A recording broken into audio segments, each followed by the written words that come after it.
A ver cómo enfoco yo este vídeo.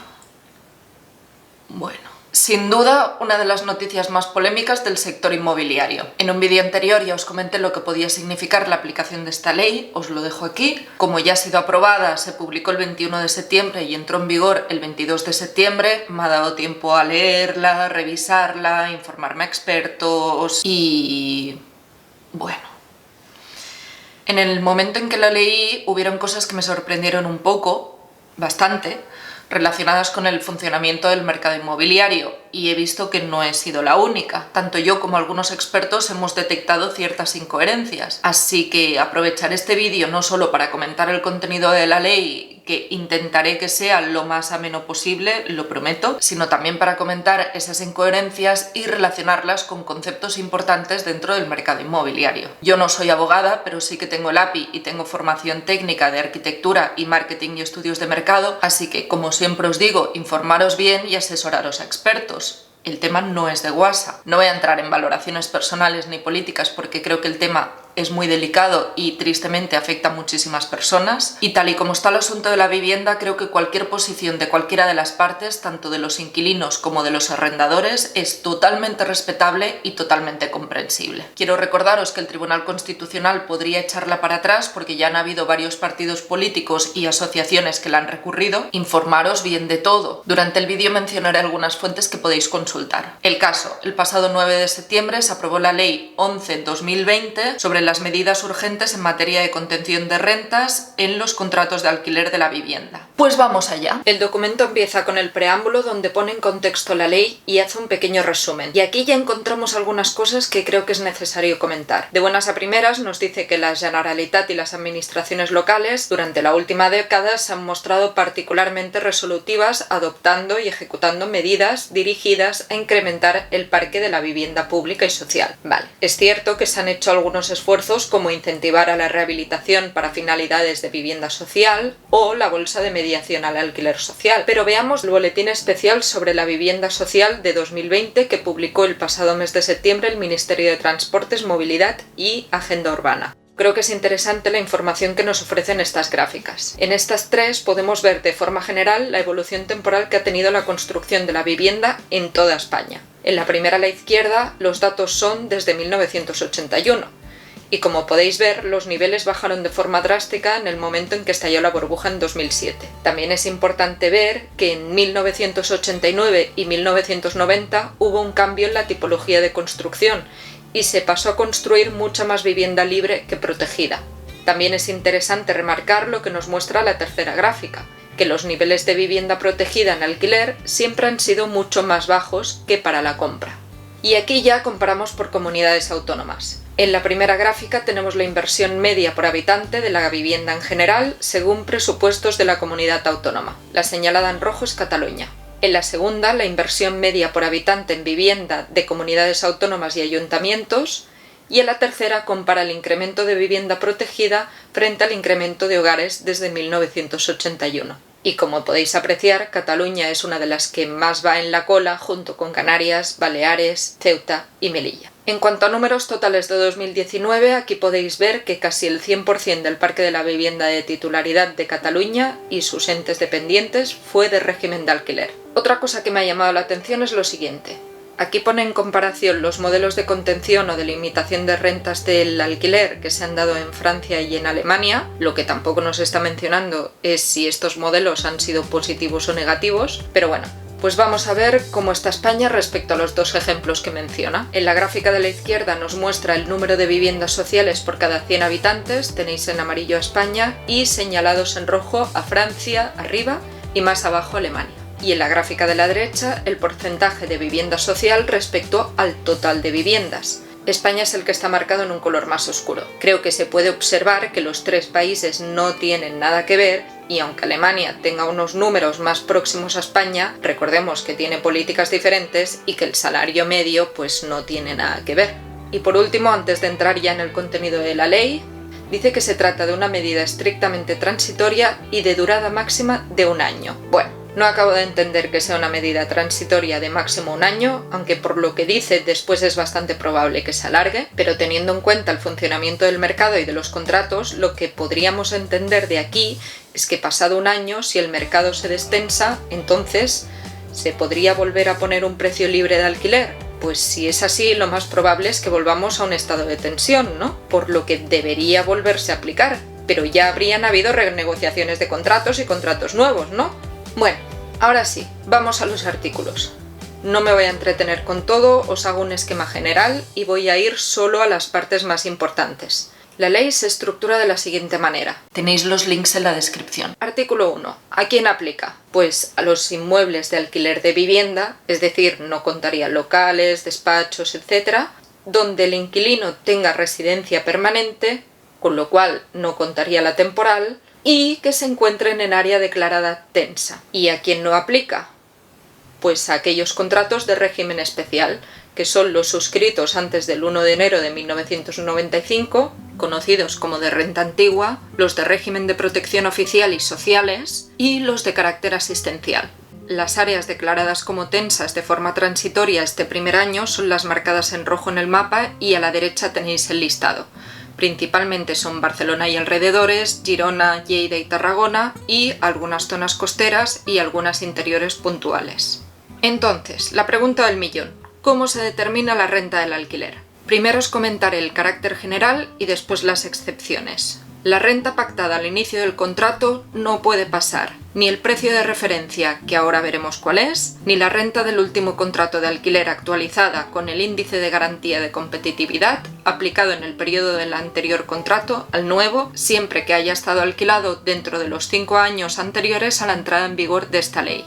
Aquí a mí me entra la duda en si el inquilino debe ser el mismo o no, cosa que no especifica en ningún sitio y lo deja bastante ambiguo. Vale, vayamos por partes. Tenemos aquí dos limitaciones y de buenas a primeras aplicarían las dos, por lo que se entiende que el límite de precios será el más restrictivo de los dos, ya que no puede pasar de ambos.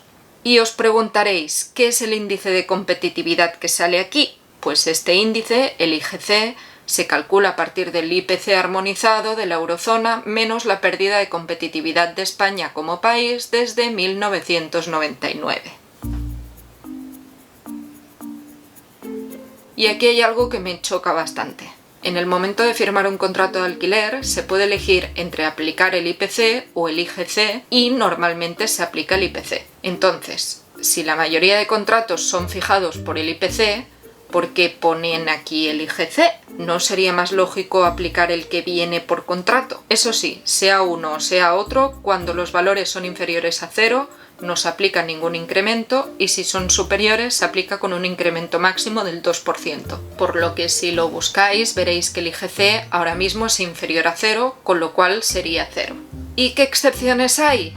Pues no se aplica lo del IGC si el contrato era entre parientes, ni si el contrato anterior era de los que no aplicaba desde el principio porque era de régimen especial y ya cesa ese régimen. Y no se aplicaría el precio de referencia si el arrendador es una persona física con unidad de convivencia de ingresos iguales o inferiores a 2,5 veces el indicador de renta de suficiencia de Cataluña, el IRSC, contando también que incluye las rentas percibidas por alquiler. Entonces no aplicaría el precio de referencia, a menos que sea superior, sino el del último contrato. Pero ojo al dato, que es de unidad de convivencia, y esto es muy importante a tener en cuenta, ya que no se están mirando solo las rentas del arrendador, sino la de todos los que conviven con él, o por lo menos eso es lo que dice aquí, corregidme si me equivoco.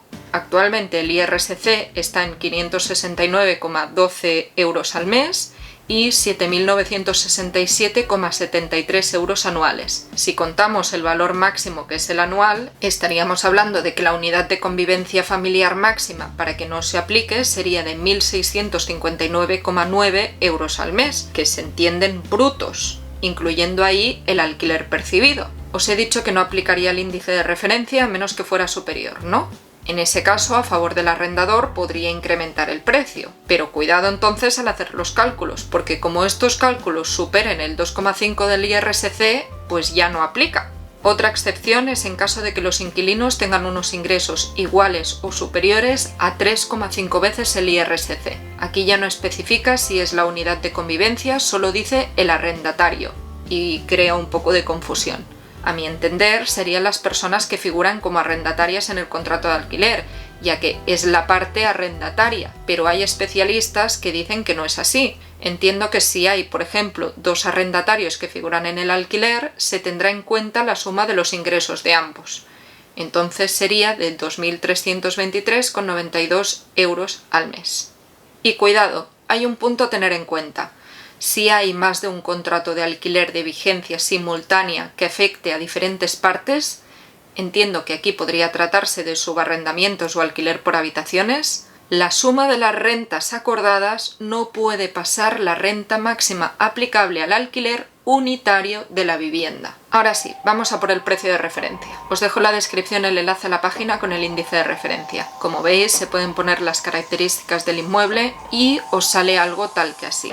Pues el precio que se debe tomar como referencia es este, el que está en rojo, y solo se podrá incrementar o tomar el margen superior o inferior en casos excepcionales que os diré más adelante. He buscado diversos ejemplos, primero en una zona céntrica de Barcelona, pero de precio medio más bajo, en el barrio de Sagrada Familia, y siendo en todos los casos un piso de 70 metros cuadrados con ascensor y buen estado. Para una tercera o cuarta planta, el precio marcado por el índice sería de 14,05 euros el metro cuadrado. Si fuese planta baja, el precio sería el mismo, cosa que me sorprende porque normalmente está menos valorado que una tercera o cuarta planta con ascensor, pero si es planta baja con patio, independientemente de cómo sea ese patio, el precio sería de 17,17 euros el metro cuadrado.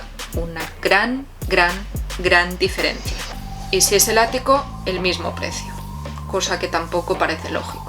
Luego he buscado en otro barrio un poco más céntrico, que es la Nova Esquerra de l'Eixample, y aquí vemos como una tercera o cuarta planta tendría un precio medio de 15,54 euros el metro cuadrado.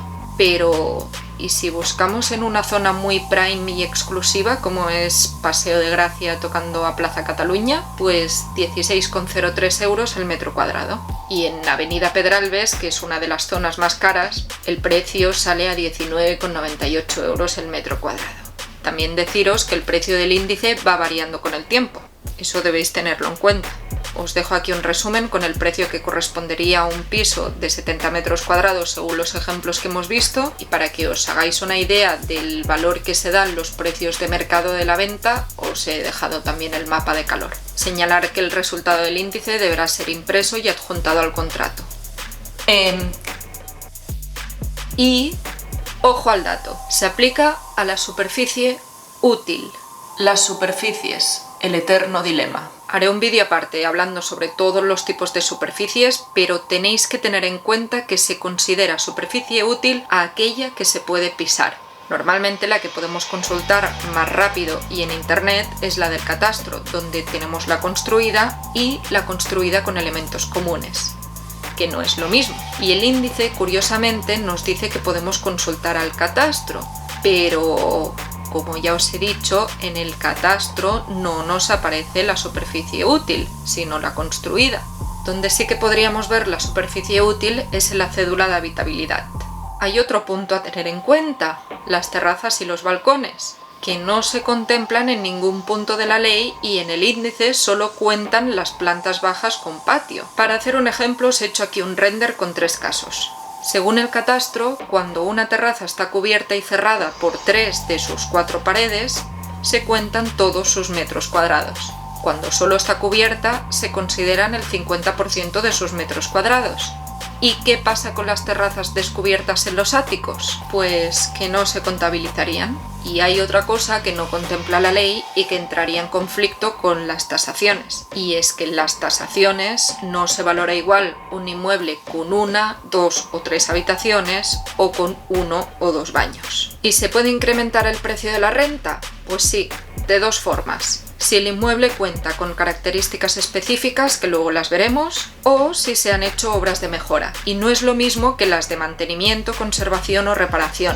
La obra de mejora aporta más valor al inmueble. Por ejemplo, No es lo mismo cambiar una ventana que se había roto que cambiar las ventanas que se habían quedado un poco anticuadas pero por otras de una tipología muy similar, a cambiar todas las ventanas por otras de tipo Climalit que mejoran la eficiencia energética. En el primer caso estaríamos reparando el inmueble, en el segundo manteniendo o conservando y en el tercero sí que estamos mejorándolo. El incremento dependerá en este caso del capital invertido y aquí nos deriva la LAU. Eso sí, debéis tener en cuenta que el incremento solo aplica o por características específicas o por obras de mejora. No se pueden acumular incrementos. ¿Y cuál es el incremento por características específicas? Pues será de como máximo un 5% si se dan como mínimo 3 de las siguientes características: ascensor, aparcamiento, si la vivienda está amueblada, si cuenta con sistema de calefacción o refrigeración, si tiene zonas comunitarias o equipamientos, si tiene conserjería o vistas especiales. Vistas especiales. Vistas especiales. Vistas especiales. Si tienen más de 3 características o todas, igualmente el máximo de incremento a aplicar sería el 5%. Por último, recalcar que las viviendas superiores a 150 metros cuadrados podrían no estar sujetas a la limitación del precio. Siguiente. Sobre los gastos y servicios nos dice que las partes pueden pactar que el inquilino se haga cargo de estos gastos de acuerdo con lo que indica la LAU. Estos serían el IBI y los gastos generales. Debéis saber que con la LAU estos gastos ya podían o no incluirse en el contrato como conceptos. La práctica más habitual era fijar un precio de arrendamiento global y que el IBI y los gastos figurasen en algún punto del contrato como conceptos, pero no desglosarlos. Alto. Estos gastos siguen siendo a cargo de la propiedad, porque es una de sus obligaciones como propietario, pero sí que el propietario podrá exigir estos gastos al inquilino y los desglosará en el contrato. Habría que ver también qué se entiende por estos gastos generales. Se supone que son los ordinarios y no extraordinarios de la comunidad, pero claro, dentro de los gastos de comunidad hay varios conceptos y hay algunos que sí que afectan a la vivienda y otros que no. Pero bueno, vayamos a lo general. Además, la ley nos remarca que cada mes de enero el arrendador deberá entregar al inquilino la liquidación de estos gastos y si son inferiores deberá devolverle la diferencia. A ver, aquí hay que tener en cuenta que la mayoría de veces el mes de enero no se han cerrado las cuentas del año anterior. Eso depende de cada administrador de fincas. Hay veces que puede no cerrarse hasta marzo o abril, por lo que si es así, quedarían gastos excluidos al inquilino que sí que estarían cobrados al arrendador, cosa que no tiene sentido. Y otro punto es que si son inferiores se devolverá la diferencia. Pero, ¿y si son superiores? Pues no dice nada. ¿Recordáis el índice y los precios de margen? Pues en las viviendas nuevas y de proceso de gran rehabilitación, durante los 5 años después de haberse obtenido el certificado final de obra, el precio podrá ser como máximo el del margen superior del índice. Aquí nos encontramos de nuevo con la duda de hasta qué punto podríamos dar por válido el índice de referencia, porque si toma como referencia viviendas análogas del mismo entorno urbano, tendríamos que ver cuántas son las que puede tomar como referencia y si realmente hay alguna parecida, porque depende de qué barrios o poblaciones es posible que se dé un caso similar cada varios años, por lo que se puede considerar una buena referencia. Eso sí, si para realizar estas obras se han obtenido subvenciones, pues aplicaría según el artículo 6, es decir, lo que ya os he explicado antes. Entonces, con todo esto, he dejado que pasaran algunas semanas desde que entró en vigor la ley para ver si había afectado de algún modo en la oferta y precios del alquiler y en venta en las 4 capitales principales. Pues vamos a ver. Vamos a verlo hasta fecha de ayer, 19 de octubre. Aquí tenéis unas gráficas de doble entrada en la que muestra el precio frente a la oferta. Tened en cuenta la metodología que he utilizado, que os la dejo aquí, y que medir los precios y la oferta de alquiler es más difícil y menos fiable que en la venta. En general, se puede apreciar que ha habido un estancamiento en la oferta de alquiler o que incluso ha disminuido. En cuanto al precio, sí que ha habido bajada, pero si os fijáis, conserva realmente la tendencia que ya llevaba antes de la entrada en vigor de la ley. En cuanto a la oferta de venta, si os fijáis, o se ha mantenido o ha aumentado. Repito que aún es pronto para asegurar nada.